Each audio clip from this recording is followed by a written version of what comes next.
Audio Jungle.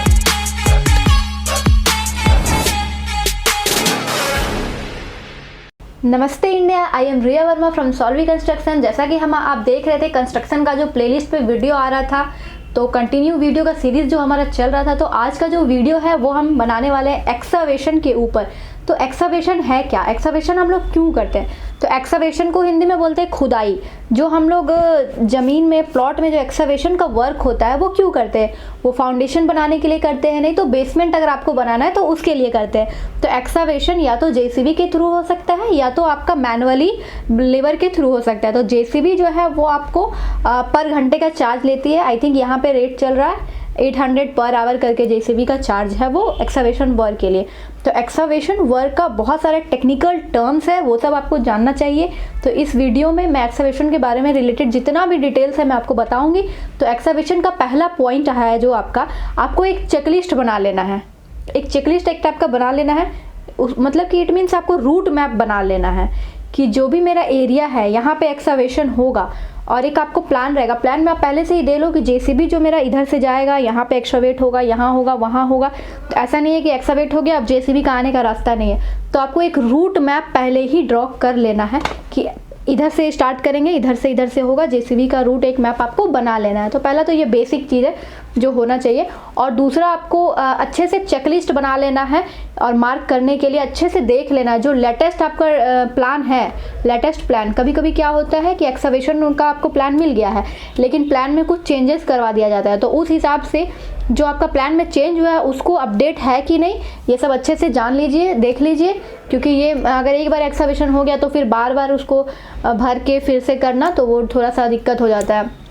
और दूसरा आपको ये देख लेना है कि आपको एक्सकवेशन वर्क से पहले ही सोच लेना है कि ये जो एक्सकवेट मटेरियल मेरा जो बाहर आएगा, जो सॉइल जो मिट्टी निकलेगा मेरा एक्सकवेट होके, उसको हम कहाँ रखने वाले हैं। उसको या तो लैंडफिल में यूज़ करेंगे या तो डिस्पोज करेंगे, जो भी करेंगे तो उसको हम कहाँ रखेंगे। क्योंकि कई बार होता है एक्सकवेट करके बगल वाले की ज़मीन में रख दिए, फिर आया झगड़ा वगड़ा हो गया। तो ऐसा चक्कर नहीं करना है, आपको पहले ही डिसाइड कर लेना है कि वो मिट्टी जो निकलेगा उसको यूज़ कहाँ करना है, या तो कहीं डिस्पोज करना है या फिर जो भी करना है आपको पहले ही डिसाइड कर लेना है। उसके बाद थर्ड पॉइंट जो है आपको टेम्पररी और परमानेंट बेंचमार्क बना लेना है। बेंचमार्क मीन्स एक भुर्जी टाइप का जो बनता है ना, कि जैसे कि आप एक सेंटर लाइन मतलब एक प्लान बनाने वाले हो, कॉलम का सेंटर लाइन प्लान का लेआउट बनाने वाले हो ज़मीन में, तो एक आपको परमानेंट बेंचमार्क टाइप का बना लेना है कि हाँ यहीं से मेरा इतना इतना मेजरमेंट है, तो वो एक्यूरेट आपका जाएगा। तो वो जो भुर्जी आपको बनाना है जिसको बेंचमार्क भी बोलते हैं, तो वो ऐसा नहीं है कि आप डायरेक्ट कोई रड वहाँ पे ऐसे गाड़ दो कि हाँ ठीक है यहीं से मेजरमेंट है। वो आपको ऐसा बनाना है कि वो कोई उसको ये ना कर सके।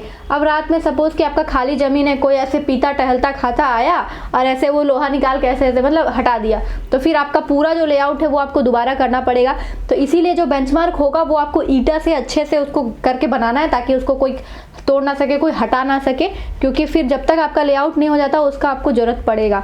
तो ये चीज़ आपको देखना है। उसके बाद आपका जो चौथा पॉइंट है उसमें एक्सकवेशन एरिया को आपको पूरे अच्छे से मार्क कर लेना है और डेप्थ जो है वो एक्सकवेशन ऑपरेटर को बता देना है।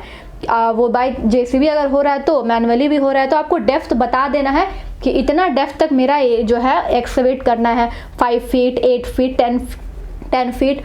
और प्रॉपर आपको बीच बीच में चेक भी करना है कि हाँ इतना एक्सकवेट हो गया, इतना हो गया, कहीं ज़्यादा ना हो जाए। तो आपको ये प्रॉपर ध्यान भी रखना है, चेक वेक सब कुछ अच्छे से करना है। उसके बाद आपको जो पॉइंट है, नेक्स्ट पॉइंट है प्रिकॉशंस।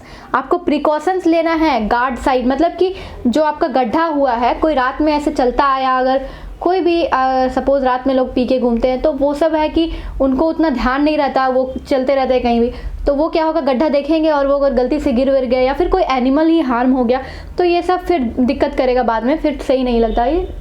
तो आपको पहले ही सेफ्टी दे देना है, वो जो आता है ना गार्ड रेल वगैरह, वो सब आपको प्रोवाइड कर देना है ताकि लोगों को वो पता चल जाए कि हाँ यहाँ पे एक्सकवेशन का काम चल रहा है, तो लोग उससे दूर रहे और या तो फिर आए तो सेफ्टी के साथ आए, मतलब किसी का लाइफ को हार्म नहीं होना चाहिए, या तो वो एनिमल हो गया या तो फिर वो जो भी है, लाइफ तो लाइफ होता है, तो वो चीज़ का आपको ख्याल रखना है। और अगर आपका जो भी प्लॉट है, जो लैंड है, वो अगर वाटर जो कि जहाँ पे नदी तालाब ये सब है, तालाब के अगर करीब है तो आपको डी वाटरिंग का अरेंजमेंट भी पहले ही कर लेना चाहिए, क्योंकि कई बार ऐसा देखने को आया है कि जो एक्सकेवेशन वर्क होता है उसमें से जो अगर आपका वाटर का लेवल बहुत ज़्यादा अप है तो क्या होता है, नीचे से पानी आ जाता है। तो जो पानी आता है और बहुत ही पानी है तो अब ज़्यादा पानी को आप कहीं निकाल के ऐसे ही नहीं रख सकते।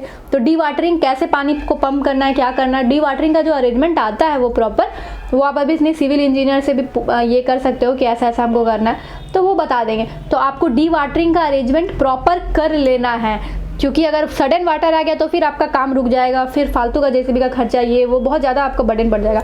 तो उसके बाद जो नेक्स्ट पॉइंट है, जो एक्सकवेशन आपको एरिया है, जैसे कि सपोज जो प्लान मिल गया, जो डिज़ाइन मिल गया, उसमें जो एक्सकवेशन एरिया है उससे आपको 100 mm ज़्यादा करना है, चारों साइड से 100 mm ज़्यादा बढ़ा के करना है। क्यों? क्योंकि जो एक्सकवेट हुआ है वहाँ पे आपको फ्रेम वर्क भी करना है।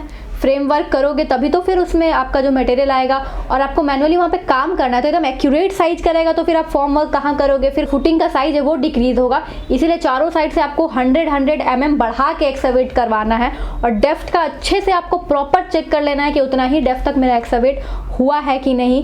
उसके बाद फिर एक चीज़ और देखने को आया है कि कई बार क्या होता है, जो मिट्टी है वो लूज़ रहता है, बहुत ही भुरभुरा मिट्टी रहता है। उससे क्या प्रॉब्लम होता है कि जैसे आप गड्ढा कर दिया, आपका फुटिंग का यहाँ पीसीसी वर्क हो रहा है, कुछ वर्क हो रहा है, तो उसमें क्या है, कंक्रीटिंग में आपका ना मिट्टी मिक्स हो जाता है, तो वो आपका कंक्रीट का स्ट्रेंथ को बहुत ही डिक्रीज कर देता है। और फुटिंग है, फुटिंग आपका बेस हो गया, अब बेस में ही अगर दिक्कत आ गया तो फिर बिल्डिंग में दिक्कत आ सकता है।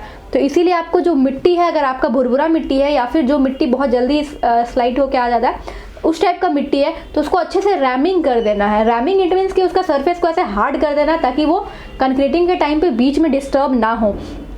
और अगर आपका बहुत ही ज़्यादा रैमिंग से भी नहीं रुक रहा है तो आपको वुडन का फ्रेम वर्क करना पड़ेगा, उसके बाद ही आपका जो फुटिंग का कास्टिंग वगैरह होगा। तो आप अपने हिसाब से इस वीडियो में जान लो कि आपको एक्सकवेशन में क्या क्या देखना चाहिए। एज ए सिविल इंजीनियर आप हो तो आपको ये सब तो आना ही चाहिए, और अगर आप ओनर हो, आप बिल्डिंग बनवा रहे हो, तो ये चीज़ आपको बहुत ज़रूरी है कि कहीं आपका सिविल इंजीनियर या आपका जो भी इंजीनियर है, कॉन्ट्रैक्टर है, वो सही से काम कर रहा है कि नहीं कर रहा है। ये सब गाइड के लिए भी ये सब नॉलेज बेसिक्स आपको होना बहुत ज़रूरी है, ताकि आप भी अपने घर को अच्छे से बनवा सकोगे। तो नेक्स्ट जो हमारा वीडियो आएगा वो पीसीसी के ऊपर आएगा। जो हम लोग एक्सकवेट तो कर लिए, लेकिन अब कैसे स्टार्ट करेंगे, काम क्या करना है, एक्सकवेट तो हो गया, उसके बाद का प्रोसेस जो है वो नेक्स्ट वीडियो में मैं बताऊंगी। तो गाइज मिलते हैं अगले वीडियो में, तब तक के लिए बने रहिए हमारे साथ। To build your dream, do like, share, subscribe and ring the bell icon. Bye bye.